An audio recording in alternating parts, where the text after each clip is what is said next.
오전 예배 때 다 올려놨는데 연습을 하라고 했더니 사무실에서 계속 이야기만 하고 앉아있더라고. 미리 와서 연습을 해야지. 네. 우리 기도드리고 그리고 예배 함께 해주십시다. 하나님 아버지, 은혜를 선물로 감사합니다. 오늘 이렇게 설날에 또 귀하고 복된 날 이렇게 하나님 자리에 나와 먼저 예배드리게 하시고 또 첫날을 주님 앞에 감사드릴 수 있는 복된 주일로 섬기게 하시니 감사합니다. 오늘 예배 시간에도 우리와 함께 해주시고 또 귀한 은혜 또 성령으로 충만케 하시사 하나님의 영광 바라보며 주님 만나는 은혜의 시간 될 수 있도록 주님 함께하여 주시옵소서. 감사드리오며 예수님의 이름으로 기도드리옵나이다. 아멘. 나의 기쁨 나의 소망 되시며 함께 찬양해주십시오.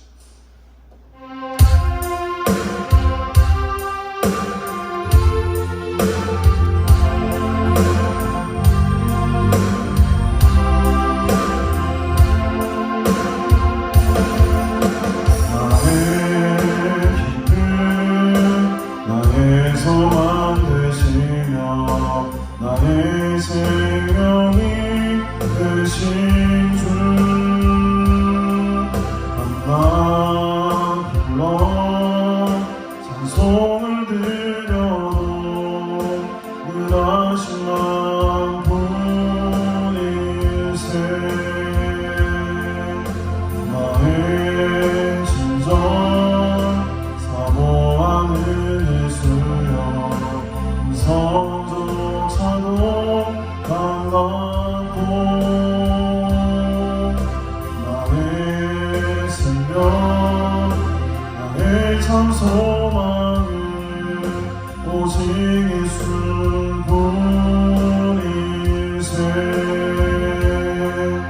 주 얼굴 한번 배운 적 없으나 그 눈빛 내게 비추고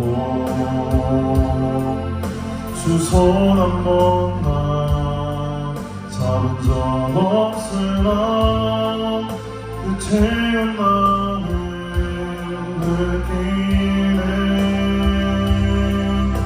나의 기쁨 나의 소망 되시며 나의 생명이 되신 주 만나 불러 찬송을 드려도 은하신 만분일세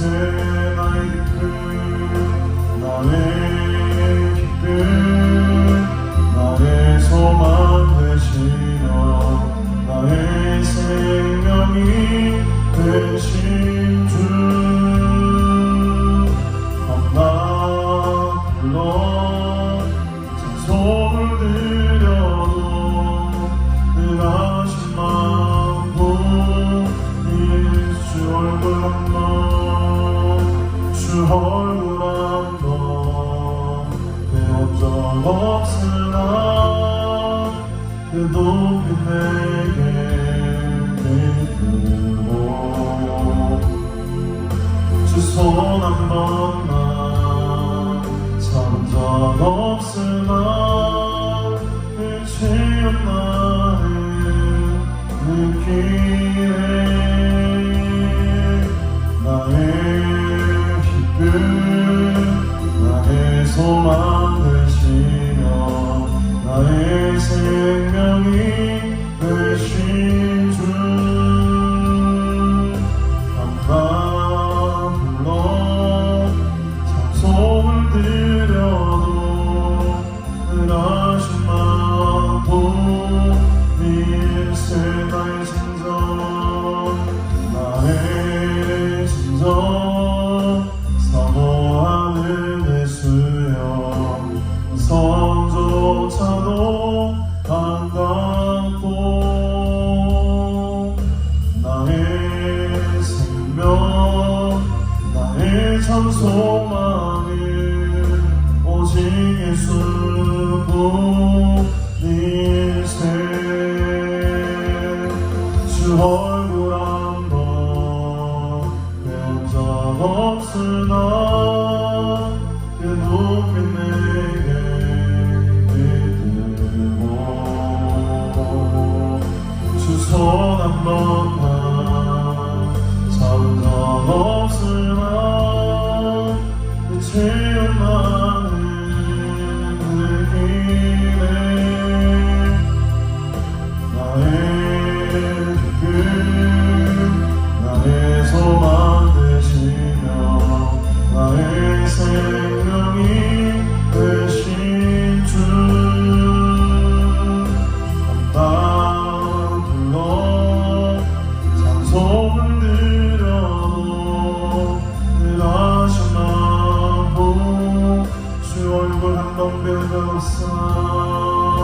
주 얼굴 한번 배운 적 없으나 그 눈빛 내게 기쁘고 주 손 한 번만 잡은 적 없으나 그 체험하는 느끼네 나의 그 나의 소망 되시며 나의 생명이 되신 주 아빠 불러 찬송을 들려도 늘 아쉬워하고 나의 성령이 나의 성령이 너의 위에 너의 안에 너희와 함께 있으니 너희는 구하라 나를 찾으라 영원히 나의 성령이 너희 위에 너의 안에 너희와 함께 있으니 너희는 나를 부르라 나를 믿으라 영원히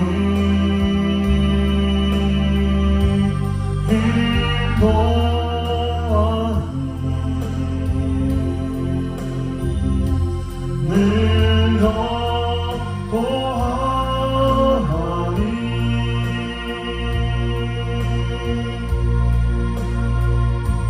오직 나의 신으로 오직 나의 성령으로만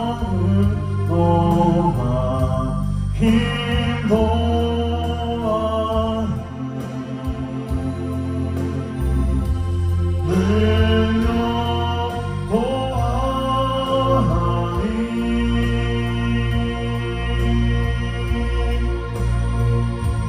오직 나의 신으로 오직 나의 성령으로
능력 더하니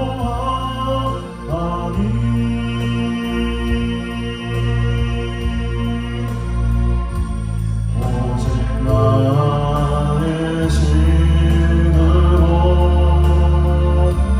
오직 나의 성령으로만 기도하니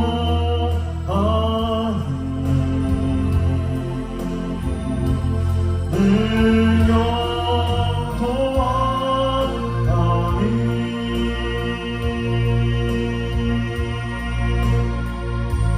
오직 나의 신으로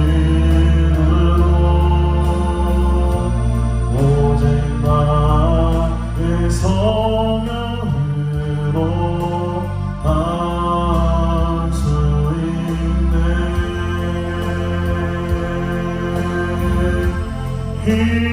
인도하니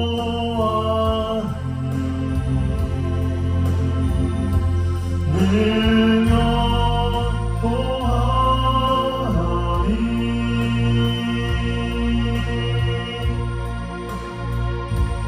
오직 나의 신으로 오직 나의 성령으로만 인도하니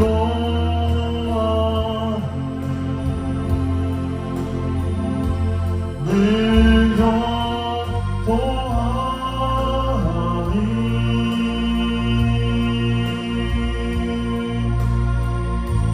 오직 나의 신으로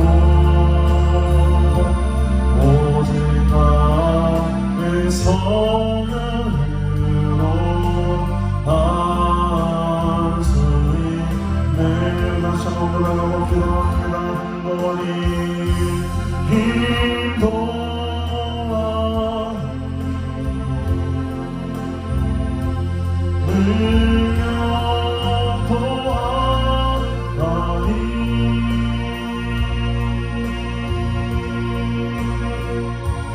오직 나의 신으로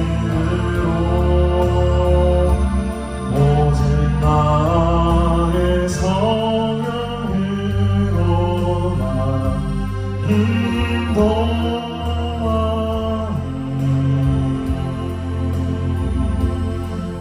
능력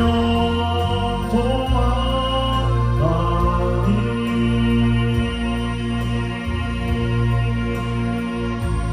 오직 나의 신으로 오직 나의 성령으로 주님의 성령이 받으시자 합니다. 나의 힘을 내려놓습니다. 나의 힘을 내려놓습니다. 오직 주님만을 의지하며 나아갈 때 이 시간 성령으로 충만케 하옵소서. 우리 간절한 마음으로 주의 선물을 듣고 함께 경성으로 기도합니다. 주여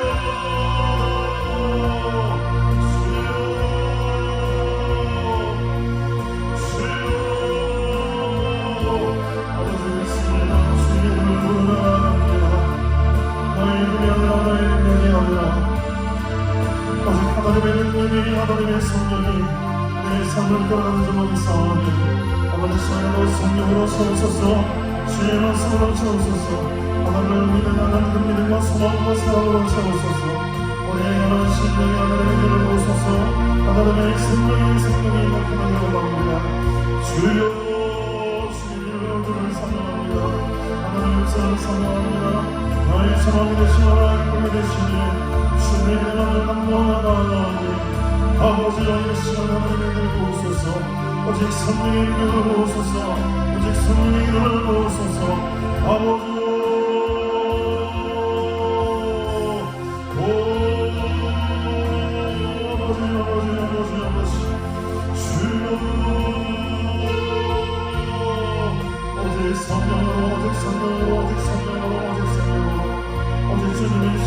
주님의 손으로 세우소서.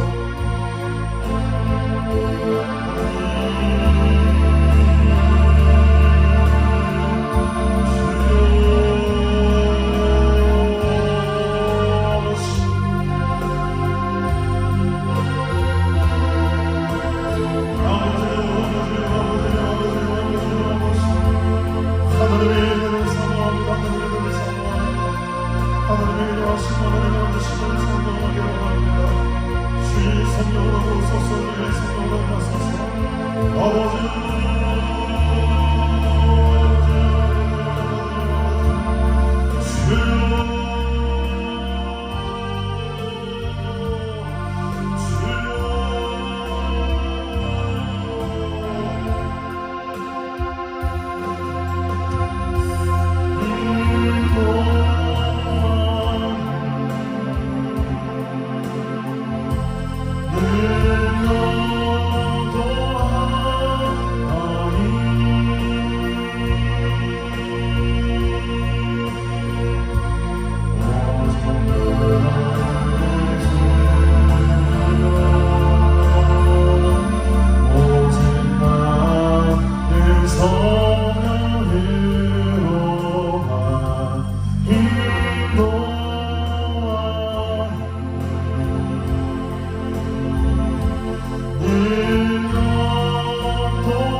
예수의 예수로 사네 힘으로 서네 예수와 가네 그 길로 가네 그 안에서 오네 그 영광을 보네 예수로 예수의 삶으로 사네 예수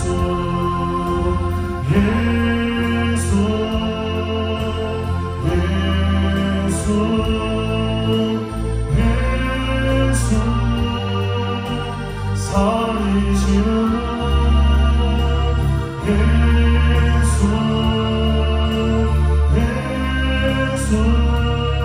예수로 예수의 삶으로 사네 예수로 사네 힘으로 서네 예수와 가네 그 길로 걷네 그 안에서 보네 그 영광을 보네 예수로 예수의 삶으로 사네 예수로 사네 힘으로 서네 예수와 가네 그 길로 걷네 그 안에서 보네 그 영광을 보네 예수로 예수의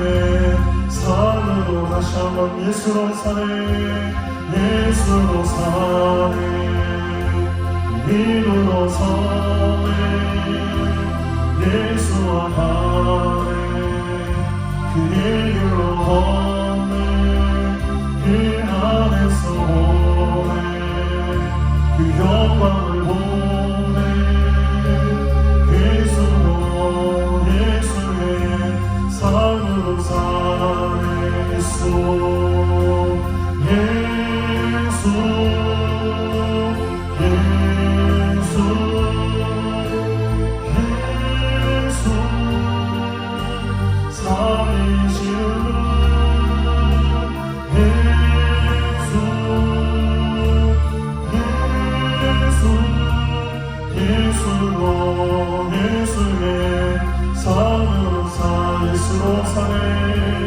예수로 사네 힘으로 서네 예수와 가네 그 길로 걷네 그 안에서 보네 그 영광을 보네 예수로 예수의 우리 마지막으로 다시 한번 예수로 사네 예수로 사네 힘으로 서네 예수와 가네 그 길로 걷네 그 안에서 오네 그 영광을 보네 예수로 예수의 삶으로 난 예수로 예수로 수만하네 난 예수로 수만하네 난 예수로 수만하네 영원한 왕의 안에 살아계시네 난 예수로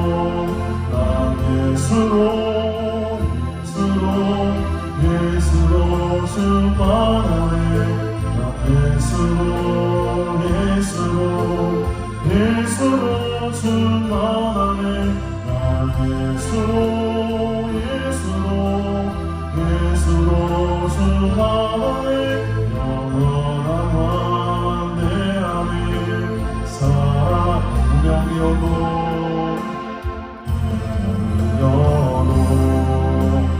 원하지 않은 것을 예수 안에 만족하네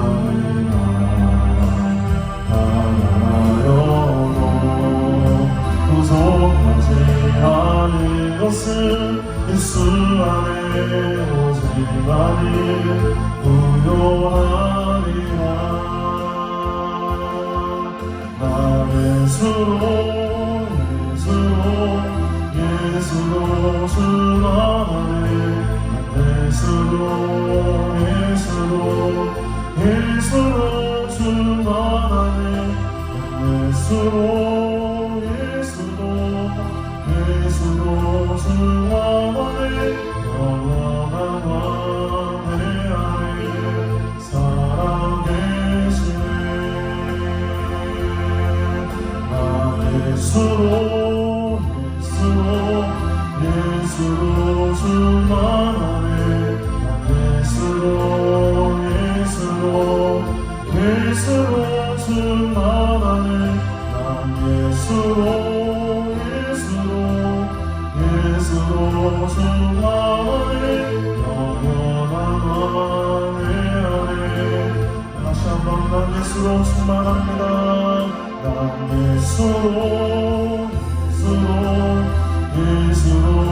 충만하네. 난 예수로 충만하네. 난 예수로 충만하네. 영원한 내 안에 살아계시네.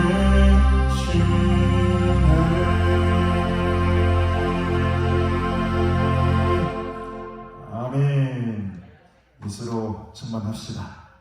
성령으로 충만하시고 예수로 충만하시고 말씀으로 충만한 복된 한 해가 되기를 주님으로 축복합니다.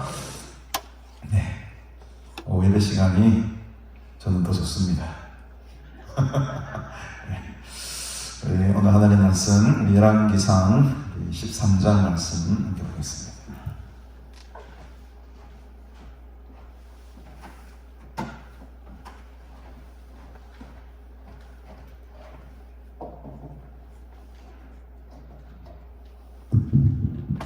말씀이 조금 길거든요. 좀 길어서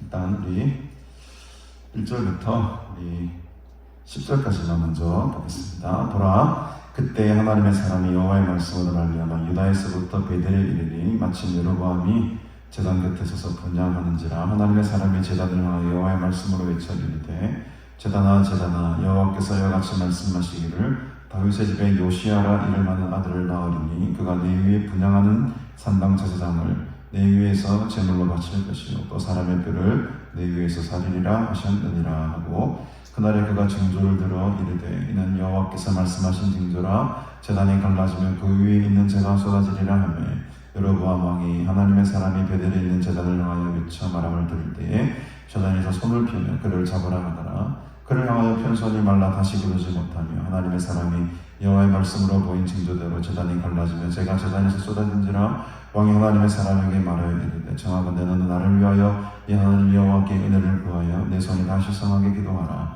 하나님의 사람이 여호와께 은혜를 구하니 왕의 손이 다시 상하도록 전과 같이 되니라. 왕이 하나님의 사람에게 이르되 나와 함께 집에 가서 쉬라. 내가 네게 예물을 주리라. 하나님의 사람이 왕께 대답하되 왕께서 왕의 집 절반을 내게 준다 할지라도 나는 왕과 함께 들어가지도 아니하고 이곳에서는 떡도 먹지 아니하고 물도 마시지 아니하리니 이는 곧 여호와의 말씀이 내게 명령하여 이르시기를 떡도 먹지 말며 물도 마시지 말고 왔던 길로 되돌아가지 말라 하셨음이니이다 하고 이에 다른 길로 가고 자기가 베델로 오던 길로 되돌아가지도 아니하니라. 조금 뒤로 넘어오셔서 29절부터 함께 보겠습니다. 29절부터 늙은 선지자가 하나님의 사람의 시체를 들어 나귀에 실어가지고 돌아와 자기 성읍으로 들어가서 슬피 울며 장사하되 곧 그의 시체를 자기의 요실에 두고 오호라 내 형제여 하며 그를 위하여 슬피 우니라. 그 사람을 장사한 후에 그가 그 아들들에게 말하여 이르되 내가 죽거든 하나님의 사람을 장사한 요실에 나를 장사하되 내 뼈를 그의 뼈 곁에 두라. 그가 여호와의 말씀으로 베델에 있는 제단을 향하고 또 사마리아 성읍들에 있는 모든 산당을 향하여 외쳐 말한 것이 반드시 이룰 것임이니라. 여로보암이 이 일 후에도 그의 악한 길에서 돌이키지 아니하고 다시 일반 백성을 산당의 제사장으로 삼되 누구든지 자원하면 그 사람을 산당의 제사장으로 삼았으므로 이 일이 여로보암 집의 죄가 되어 그 집이 땅 위에서 끊어져 멸망하게 되니라. 아멘. 오늘 본문을 다 읽지는 않았습니다만 이 본문에 두 명의 아주 중요한 사람이 나옵니다. 하나님의 사람이라고 불리우는 익명의 사람, 이름이 없는데 하나님의 사람이라고 계속 등장하는 한 사람이 나오고요. 늙은 선지자가 한 명이 나와요.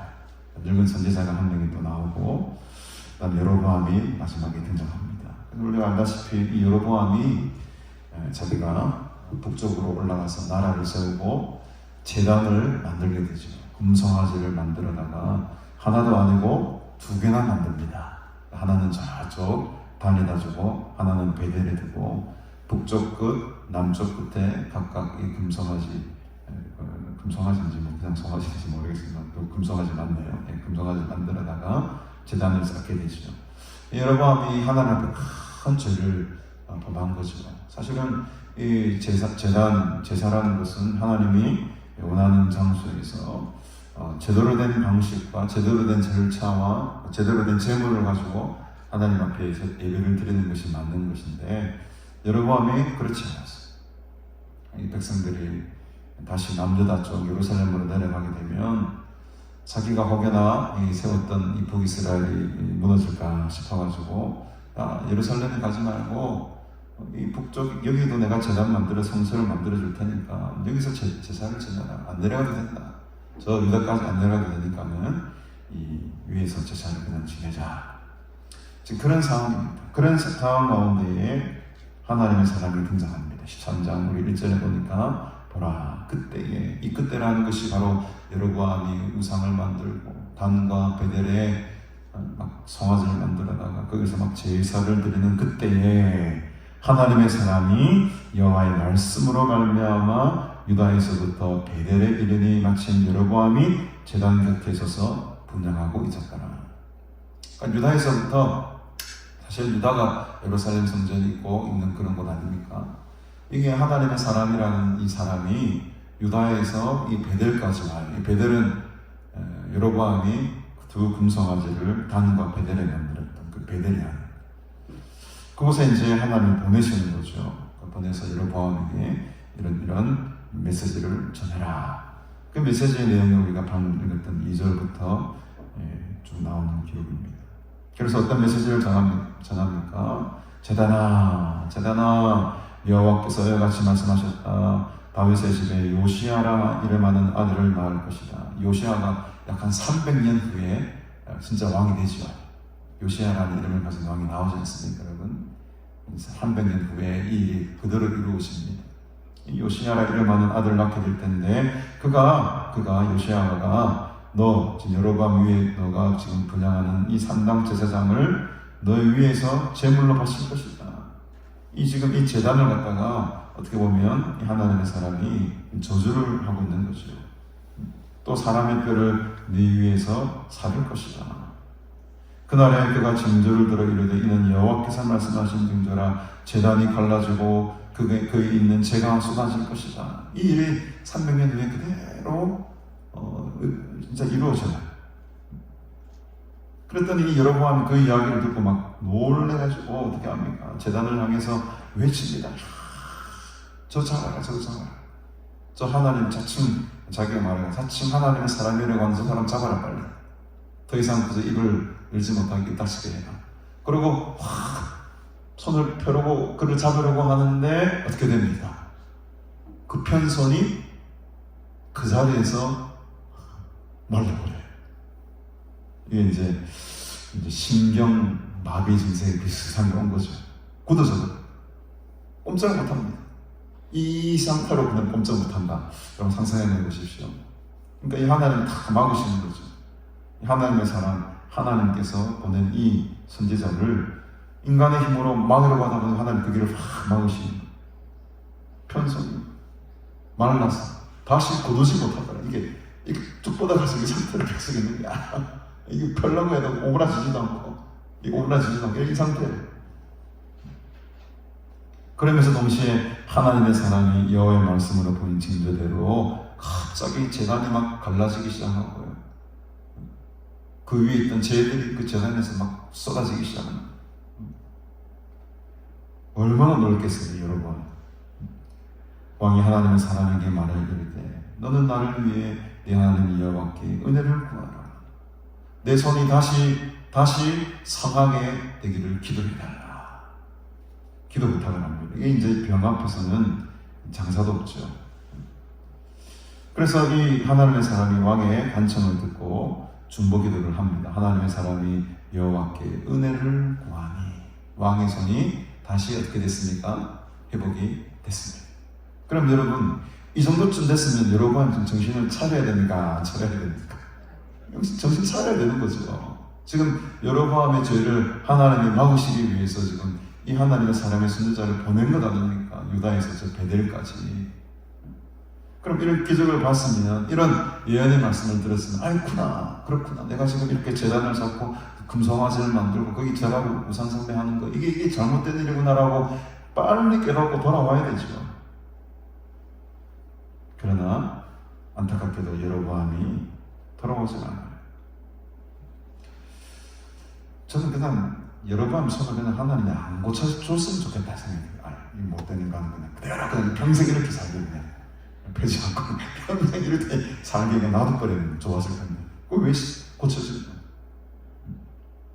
왜 고쳐줬겠습니까? 하나님이 다 고쳐주신 또 이유도 있겠죠. 왜냐하면 여로보암을 위한 행동이라기보다도 이 하나님의 사람이 내가 보낸 선지자가 확실하다는 증거를 보여준 여로보암에게. 이 하나님의 사람이 지금 그냥 실체 지나가는 사람이 아니고 그냥 우연히 네가 만난 게 아니고 내가 지금 보낸 종이다 라는 사실을 또 이렇게 증거로 보여주기 위해서는 이런 징조가 필요한 것이죠. 그런 안타깝게도 여로보암은 이 귀한 징조를 본인이 직접 경험해 놓고서도 그것을 깨닫지 못하는 이 어리석은 죄를 범하게 됩니다. 자기 병이 고쳐졌으니까 얼마나 감사하겠어요, 왕 입장에서는요. 그래서 7절에 보니까 나와 함께 집에 가서 쉬자. 내가 네게 큰 예물을 줄게. 보답을 하겠다는 거죠. 그럼 저 같으면 아유 감사합니다. 얼마나 주시려고요. 댕겨 따라갔을까? 왕이 오라고 하는데 1, 2만 원 줄 건 아니잖아요. 왕인데 그래도 차 한 대는 안 주겠습니까? 근데 이 하나님 사람이 어떻게 합니까? 안 가요. 따라 안 갑니다. 대답을 이렇게 합니다. 왕께서 왕의 집 절반을 내게 준다 할지라도 나는 왕과 함께 들어가지도 아니하고 이것이 있으면 떡도 오늘 떡 먹었는데 점심 때 떡을 먹었거든요. 갑자기 떡 먹은 게 괜히 좀 뭔가 경계인데 떡도 먹지 아니하고 물도 마시지 않겠습니다. 이렇게 선포를 합니다. 이 정도 우리 믿는 사람은 좀 당당한 게 있어야 되겠죠. 세상이 저 세상의 절반을 나에게 준다 할지라도 나는 세상에 넘어가지 않겠습니다. 하나님의 말씀에 내가 순종하며 사는 사람이기 때문에 떡 하나, 물 한 모금도 내가 여기서는 안 마실 겁니다. 왜? 거짓된 우상이 충만한 땅 가운데서 나는 모든 것들을 내가 거부한다는 거예요. 오늘 우리가 설날을 보내고 있지만 아마 우상들에게 절을 많이 했을 겁니다. 거기 나오는 또 음식 같은 것, 물론 이제는 조금 이제 그런 너무 율법적으로 살지 않기 위해서 뭐 제사 드린 음식 먹으면 어때? 라고 말하는 사람도 있겠지만 물론 먹어도 상관은 없죠. 그러나 저는 개인적으로 좀 먹지 않는 게 더 좋겠다 하는 생각이 듭니다. 왜냐하면 그 음식 속에는 또 하나님의 영이 역사할 수도 있는 것이고 아무래도 그 우상에게 바치는 그 음식을 내 스스로 먹으면 내가 좀 깨름직해. 물론 여러분들 가운데 난 별로 깨름직하지 않아. 소화되는 거 어차피 다 으로 나올 건데 하고 담대하게 드시는 분도 계시겠지만 저는 제 개인적으로는 별로 찜찜해요. 먹기가 싫어. 그건 내 자유의 문제니까.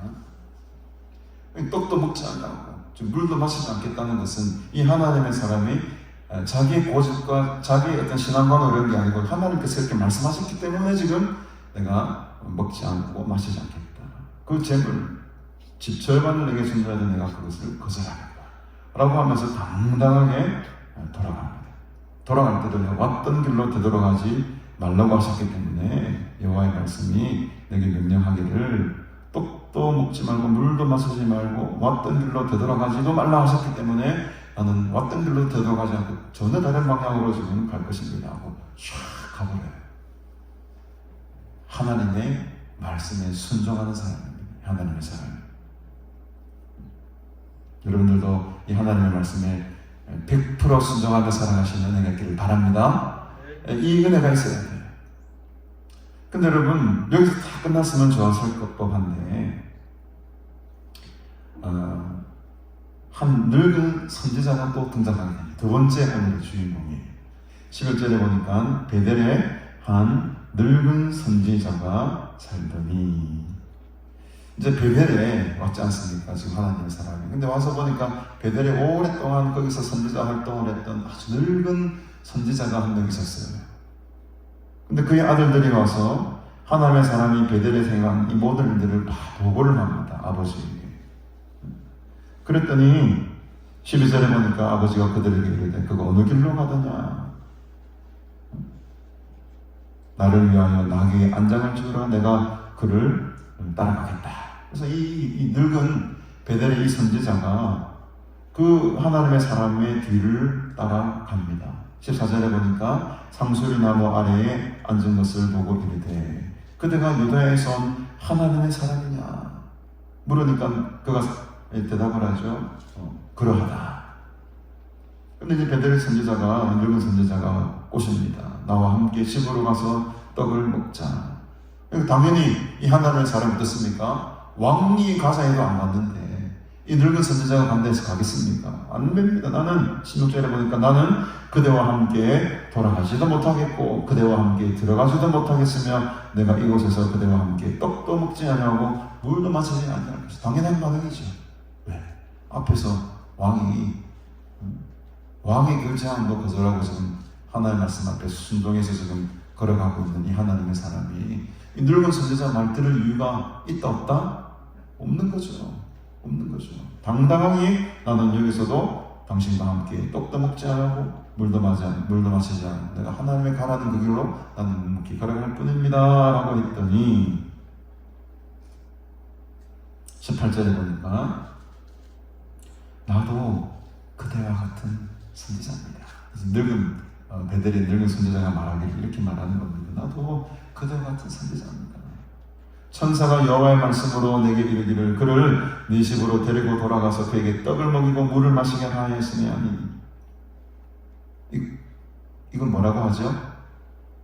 이는 그 사람을 속입니다. 이 베델의 늙은 선지자가 속이는 거예요. 지금 이 하나님의 사람을 속입니다. 내가 마치 꿈속에 천사가 와서 만난 것처럼 뭐 이런 환상을 봤다. 당신을 데리고 집으로 돌아가라는 떡을 먹이고 물을 마시게 하라는 그 천사의 음성을 내가 듣고 지금 왔다. 이 베델의 늙은 선지자가 지금 좀 교묘하게 하나님의 사람을 지금 오시는 중입니다. 그랬더니 이 사람 마음이 하나님의 사람의 마음이 흔들립니다. 그래? 당신도 선지자야? 당신이 진짜 천사의 음성을 들었단 말이지. 이러면서 19절에 보니까 이에 그 사람이 그와 함께 돌아가서 그의 집에서 떡을 먹고 물을 마시게 됩니다. 이 베델의 늙은 선지자의 속임수에 안타깝게도 이 하나님의 사람이 깜빡 넘어가게 된 거죠. 여러분 우리가 이렇게 신앙생활하다 보면은 상당히 영적인 분별력을 가지고 잘 분별해야 될 때가 있습니다. 저 사람이 뭔가를 하나님의 음성을 들었다고 내한테 말하는데 그게 진짜 하나님의 음성 들은 건지 안 들은 건지 어떻게 알겠어요? 또 물어보고 또 점검하고 몇 번 이렇게 그런 단계를 거쳐야 됩니다. 근데 이제 거짓 선지자들이, 거짓 예언자들이 거짓 환상을 보고 자기 나름대로의 해석으로 자기에게 유리하게끔 해석을 하는 그런 이 나쁜 이 인간들이 많죠, 여러분. 여러분 그런데 넘어가지 마시기 바랍니다. 넘어가시면 안 돼요. 이 하나님의 사람이 안타깝게도 이 늙은 베델의 선지자의 말에 꿰매 속임수에 넘어가 버립니다. 넘어가 버려요.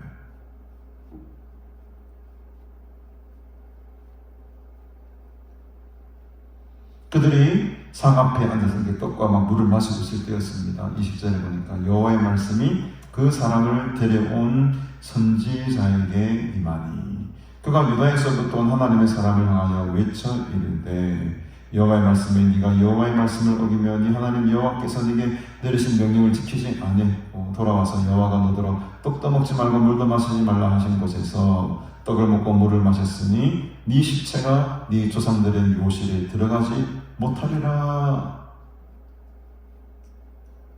아유, 밥을 먹고 있는데 이런 말씀이 갑자기 떨어지네요. 이 늙은 선지자에게. 그 늙은 선지자가 지금 상 앞에 앉아있는 그 하나님의 사람에게 이런 말을 하는 거예요.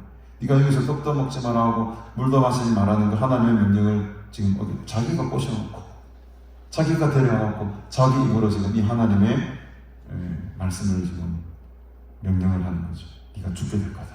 네 시체가 네 조상들의 묘실에 들어가지 못할 것이다. 그리고 자기가 데리고 온 선지자가 떡을 먹고 물을 마신 후에 그를 위하여 나귀의 안장을 쥐고 보내버려요. 좀 이상한 행동을 하죠. 어떻게 보면 베델의 늙은 선지자가 왜 이런 행동을 했을까요? 왜 잘 가고 있는 그 하나님의 사람을 꼬셔다가 자기 집으로 초청하고 떡을 먹이고 물을 마시게 하고 결국 이 하나님의 사람이 어떻게 됩니까 여러분? 24절에 보니까 나귀의 안장을 쥐고 잘 보내는데 그 사람이 길을 가다가 이 하나님의 사람이 길을 가다가 사자를 만나게 돼요. 근데 이 사자가 그를 만나서 물어 죽여버립니다. 근데 놀랍게도 그의 시체가 길에 버림받으니 나귀는 그 곁에 서 있고 사자도 그 시체 곁에 서 있었다. 신기하지 않습니까 여러분? 사자가 말이죠. 죽이려고 하면 사람도 죽이고 나귀도 죽여야지. 아니면 나귀는 도망을 가든지. 아니면 사람의 시체를 막 이렇게 좀 해코지를 하든지. 그건 그렇지도 않아요. 나귀는 나귀대로 그냥 서 있고, 사자는 사자대로 그냥 서 있고, 사람은 사람대로 그냥 죽어만 있어요. 뭘 말하는 것이 있습니다. 사자를 보낸 목적이 어떤 사람을 향하여 나귀를 향하려고 한 것이 아니고, 이 하나님의 말씀이 네 시체가 네 조상들의 묘실에 들어가지 못할 것이다. 길바닥에서 그냥 죽을 것이다. 이것을 그대로 지금 그 다음날 바로 지금 하나님이 실행에 옮기시는 거예요. 그 놀라운 광경을 보고 지나가는 사람들이 길에 버린 시체와 그 시체 곁에 서는 사자를 보고 그 늙은 선지자가 사는 성읍에 가서 이 일을 그대로 보고합니다. 사자가 그를 찢어 죽였다. 이 늙은 선지자가 못 믿겠다. 다시 내가 직접 갔다. 그의 아들들에게 말하기를 나를 위하여 나귀의 안장을 지으라. 그가 가서 본즉 그의 시체가 길에 버림받았고 나귀와 사자는 그 시체 곁에 뭐하고 있습니까? 그냥 멀뚱멀뚱 서 있어요. 나귀도 도망가지도 않고 사자가 나귀를 잡아먹지도 않고 이상한 현상이 지금 벌어지는 거예요. 사자가 시체를 먹지도 아니하였고 나귀를 찢지도 아니하였더라. 그러니까 이 사자를 보낸 하나님의 목적이 분명히 나오는 거죠. 그 하나님의 사람이 하나님의 말씀에 따라 살지 않았을 때 당하는 이 억울함. 사실 하나님의 사람은 이 늙은 베델 선지자에게 속아 넘어갔을 뿐인데 그것조차도 하나님이 지금 봐주지 않는 거예요. 한 번 먹지 마라 말씀에 끝까지 안 먹어야 되는 거예요. 그 베델의 선지자의 꾀임에 넘어가서 그 떡과 물을 마시는 바람에 안타깝게도 이 참 선지자였던 하나님의 사람이 길바닥에서 사자에게 죽임을 당하게 되는 사건이 지금 오늘 본문의 전체적인 줄거리입니다. 그 늙은 선지자가 어떻게 합니까? 하나님의 사람의 시체를 들어서 29절에 보니까 나귀에 실어가지고 돌아와 자기 성읍으로 들어가서 슬피 웁니다. 왜 슬피 울 짓을 지가 했노? 지가 왜 괜히 데려와가지고 하나님의 사람을 꼬셔서 자기가 데려와놓고 어떻게 보면 자기가 죽인 거나 마찬가지잖아요. 자기가 꼬셔와가지고 자기가 떡을 먹이고 자기가 물을 마시게 해가지고 아니 잘 가고 있는 하나님의 사람이 이렇게 희생을 당하고 죽임을 당하니까 울기 시작하죠. 그러니까 이 늙은 이 베델의 이 선지자는 그랬던 것 같아요. 야, 저 사람이 정말로 하나님의 보낸 선지자가 맞는지 안 맞는지가 너무너무 궁금했던 거예요. 자기가 볼 때는 이미 대세는 우리 북이스라엘 이쪽 이미 대세로 넘어왔는데 저 남유다는 지파도 하나밖에 안 되고 저기는 곧 무너질 것 같은데 자기가 볼 때도 북이스라엘 중심으로 새로운 나라가 세워질 것 같은 생각이 드는데 하나님은 그게 아니다. 저 제단은 거짓된 제단이고 저 여로보암이 세운 단과 베델에 세운 금송아지는 거짓 제단이다라는 것을 계속 말하니까 이 베델에 살고 있는 선지자가 긴가민가 아닌 것 같은데 저 사람은 하나님 사람 아닌 것 같은데 그 하나님의 뜻이 무엇인지를 한 번 더 정말 확인해 보고 싶었던 마음이지 않았을까? 왜? 지금 이 하나님의 사람이 시체를 바라보고 울고 있잖아요. 슬퍼하고 있잖아요. 아, 그렇구나. 이거 정말 하나님의 뜻이 맞았구나. 그러면서 슬피 울며 30절에 그의 시체를 자기의 묘실에 두고 오호라 내 형제여 하며 그를 위하여 슬피 울었다. 오늘 말씀의 제목이 오호라 내 형제여. 원통하죠. 내가 괜히 불렀구나. 내가 그 하나님의 사람을 내가 안 불렀으면은 이렇게 죽임을 당하지 않았을 텐데 내가 괜히 불러다가 이런 죽음을 당하겠구나. 그래서 오늘 이 전체적인 말씀의 맥락은 크게 두 가지로 흘러가는데 하나는 이 하나님의 사람이 정말 선한 사람이었음에도 불구하고 하나님의 말씀을 순종하지 않았을 때 자기 잘못이 아니었음에도 불구하고 좀 억울한 죽음을 당했음에도 불구하고 하나님의 말씀을 의지하지 않고 사람의 말에 살짝 귀를 기울였더니 그 삶이 이렇게 비참하게 끝나더라는 거죠. 하나님의 명령이 이렇게 무서운 것입니다.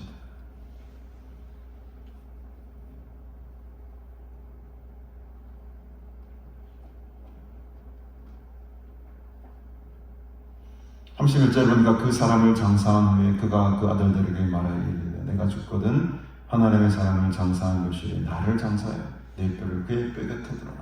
유언을 남깁니다. 내가 죽거든 저 하나님의 참 선지자 정말 내가 내 잘못으로 희생을 당한 저 사람 곁에 나의 뼈를 함께 묻어다오. 유언을 남기죠. 그가 여호와의 말씀으로 베델에 있는 제단을 향하고 또 사마리아 성읍들에 있는 모든 산당을 향하여 외쳐 말한 것이 반드시 이룰 것이 두 가지 아까 측면이 있는데 한 가지는 하나님의 사람의 모습을 통해 보여주신 그 하나님의 명령의 무서움과 심판 그리고 또 한 가지는 이 하나님의 여호와의 말씀이 결국에는 반드시 이루어질 것이라는 저 선지자가 저 하나님의 사람이 제단을 향해서 또 사마리아 성읍들을 향해 저 산당을 향해 외쳐 말한 그 모든 것들이 결국에는 반드시 이루어질 것이다 라는 메시지를 하나님의 확신을 이 늙은 베델의 선지자가 믿게 되었다는 겁니다. 역시 이 일이 열왕기하 23장에 가보면 다음에 우리가 쭉 뒤에 이어서 보게 되겠지만 결국에는 이 일이 그대로 이루어지게 되는 모습을 우리가 보게 되죠. 아까 요시야 왕 때 일입니다. 이런 일련의 사건들을 바라보면 여러분 여로보암이 이제 두 번째로 정신 차려야 되지 않습니까? 첫 번째는 자기의 강한 손을 폈을 때에 그게 굳어졌을 때 이걸 다시 치료해 준 그 하나님의 능력을 받지 않습니다. 직접 경험했지 않습니다. 또 하나님의 사람이 자기가 준 떡과 물은 거절하고 갔을 때에 그 늙은 선지자가 준 떡과 물을 마셨을 때에 죽임을 당한 모습을 여로보암이 봤잖아요. 그러면 여로보암 두 번째 든 생각이 뭐 해야 됩니까? 아, 저 사람은 진짜 하나님이 보낸 사람이 맞구나 라는 것을 지금 두 번 깨달았잖아요. 두 번째 깨달았지 않습니까? 하나님이 지금 계속해서 지금 여로보암에게 쌀을 주고 있는 겁니다. 야, 너 거기서 멈춰라. 야, 너 거기서 이제 그만해라. 네 자신을 통해서 내가 증거를 보였고 그 하나님의 사람을 내가 죽이면서까지 어떻게 보면 하나님 입장에서는 자기의 하나님도 마음 되게 아팠을 거예요. 그 하나님의 사람이 참 선지자고 참 하나님의 사람인데 그를 죽일 정도면 하나님 지금 얼마나 단호한 겁니까? 왜 하나님 이런 결정까지 하시는 것이겠어요, 여러분? 여로보암 돌아오기 위한 겁니다. 여로보암 돌아오기 위한. 더 이상 너희들 우상의 재단의 우상을 섬기지 말라고 하나님 계속 사인을 주시는 것이요. 그러면은 여로보암이 당연히 깨닫고 돌아오는 것이 상식입니다. 근데 보십시오. 33절에 보니까 여로보암이 이 일 후에도 그의 악한 길에서 떠나 돌이키지 아니하였다. 더 심한 큰을 저지른 다시 일반 백성을 산당의 제사장으로 삼기셨네. 레위인으로만 제사장을 삼아야 되는데 니도 해라. 니 하고 싶으면 니 다 시켜줄게. 누구든지 자원하면 그 사람을 산당의 제사장으로 삼는다. 이 일이 여로보암 집에 죄가 되어 그 집이 땅 위에서 끊어져 멸망하게 되니라. 인간의 이 완악한 이 고집스러움이 얼마나 끈질긴 것입니다. 자기 몸에 병이 낫는 경험을 함에도 불구하고 또 그 하나님의 사람을 하나님께서 가슴 아프지만은 쳐서 죽이는 그 장면까지도 봐놓고서도 이 여로보암 자기의 고집을 꺾지 않는 것이 오늘 우리 인간의 모습입니다. 여러 가지 사인으로 여러 가지 모습으로 하나님의 징조를 예수 그리스도의 진리의 말씀을 부활의 증거들을 천국의 소망들을 계속해서 보여주고 있지만 완악한 인간들은 두 번, 세 번, 네 번, 다섯 번 계속 보고 보아도 거절해요. 거부합니다. 나는 하나님을 믿지 않겠습니다.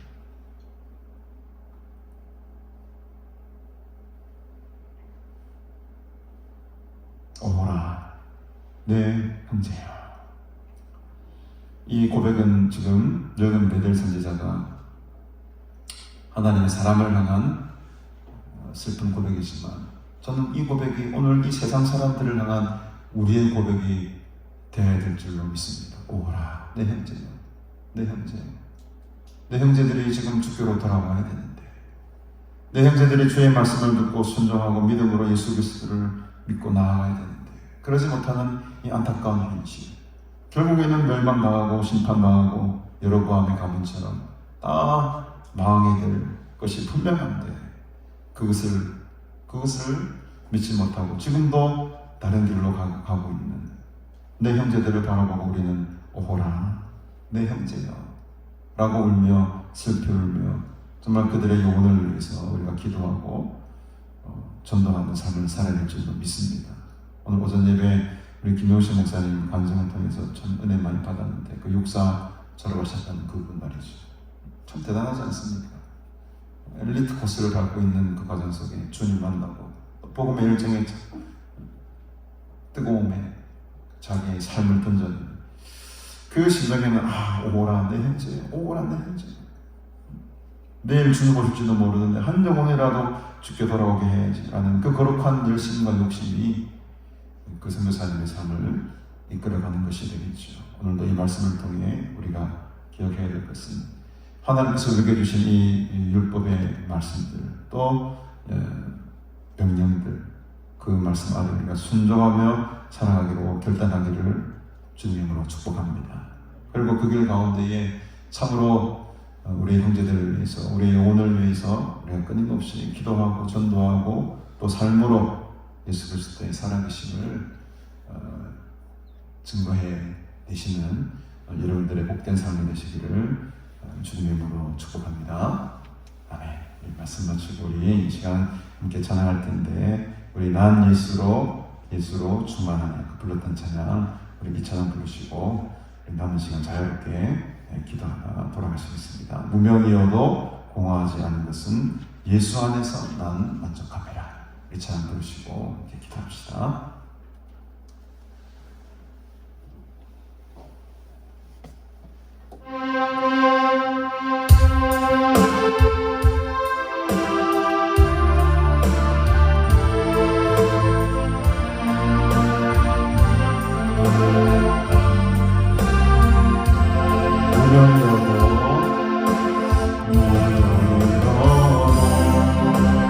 공허하지 않을 것은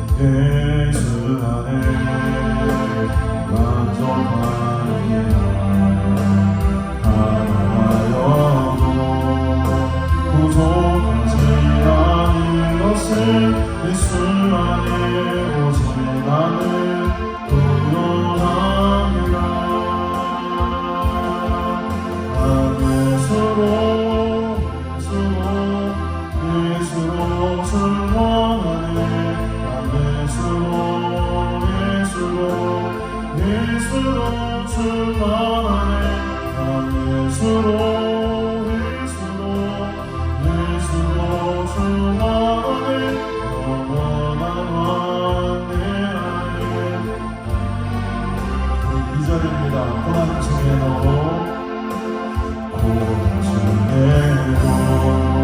견뎌낼 수 있는 것은 주의 길에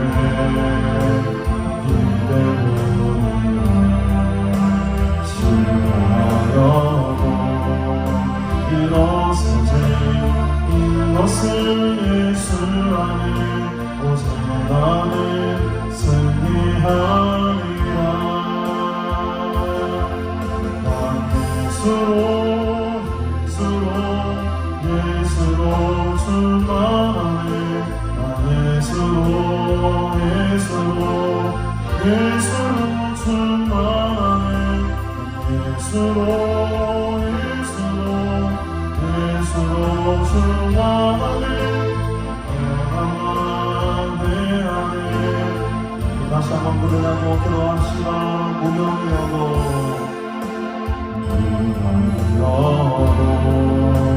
원하지 않은 것은 예수 안에 만족하리라. 하나여도 부족하지 않은 것은 예수 안에 오직 나는 구원하리라. 난 예수로 출발하네. 난 예수로 출발하네. 난 예수로 출발하네. 영원한 안내 안에 살아계시네. 난 예수로 출발하네. 난 예수로 출발하네. 예수로 출발하네. 영원한 안내 안에 사랑의 난 예수로 출발하네. 예수로 출발하네. 예수로 출발하네. 영원한 안내 안에. 우리 주의 이름 부르시고 통성으로 기도합니다.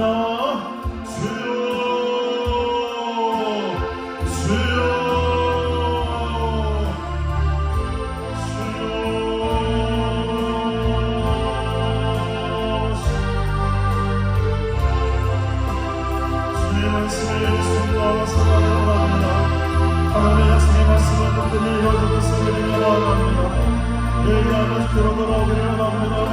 주여 주님께 하옵소서. 주님께 하옵소서. 오라는데 오늘 불쌍히 쓰는 마음을 주옵소서. 세상을 향해 마음을 다하옵소서. 주님 오늘도 무슨 상관들을 하게 바랍니다. 주님 사람들을 위해 기도하게 하시고 전도하게 하시고 선교하는 이가 기를 원합니다. 아버지